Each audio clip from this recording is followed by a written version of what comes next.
We saw the yelling, we heard the yelling, the screaming, everything my mom went through. And tumatak sa amin yun. Diba? Mga bata kami yun, but that stayed with us.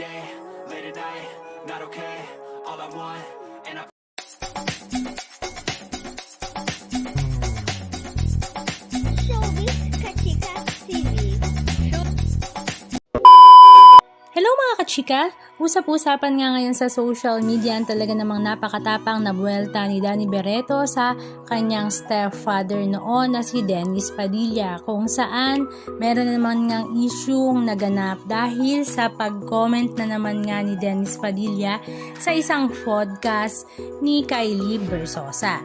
Kung saan nga ang guest ni Kylie Versosa that time is si Danny Berreto at binabahagi nga niya ang kanilang childhood memories kasama nga ang kanilang buong pamilya, at nag-react nga ng bonggang-bongga si Dennis Padilla at ang sabi nga niya, I will answer point by point. Ito nga ay patungkol doon sa podcast na ibinahagi ni Kylie Versosa.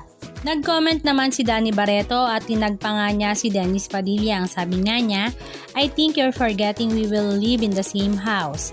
That we woke up to your screams almost every morning. Kung hindi si mom sinisigawan mo one of the helper. This is what you always do. Use social media to defend yourself and spread more lies and gaslight your children and now me. You keep pushing this narrative na kinakawawa ka. Weren't you the abusive one? Kahit nasaan tayo, kahit sa mall, sa grocery, wala kang pinipiling lugar para may sigawan. Default mo na yan noon hanggang ngayon. Di ba tatawag ka sa mga anak mo mostly laging madaling araw kasi lasing ka para murahin at sigawan lang sila. And now, know it all pa ako. Ikaw na naman kawawa, si mom na naman sisiraan mo. Enough is enough. All your kids know who you are. That's why most of them have no communication with you because you burned bridges with each of them. Pero sa kwento mo, sila ang mali and ikaw pa rin ang kawawa. Make it make sense. Marami nga ang nag-react. Halika at panoorin natin ang maikling pahayag ni Danny Berreto. Glad my mom really saw that she did not deserve that shit and left. Childhood namin yun eh. Yan yung childhood namin ng mga kapatid ko, nasanay kami doon. We saw the yelling, we heard the yelling, the screaming, everything my mom went through. And tumatak sa amin yun. Diba? Mga bata kami yun, but that stayed with us.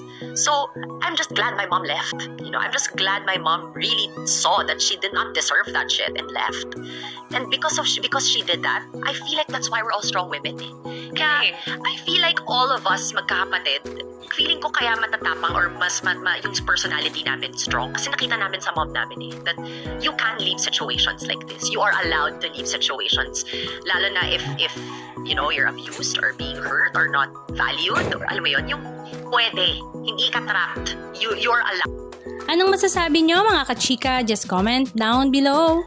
And please don't forget to subscribe. Thank you!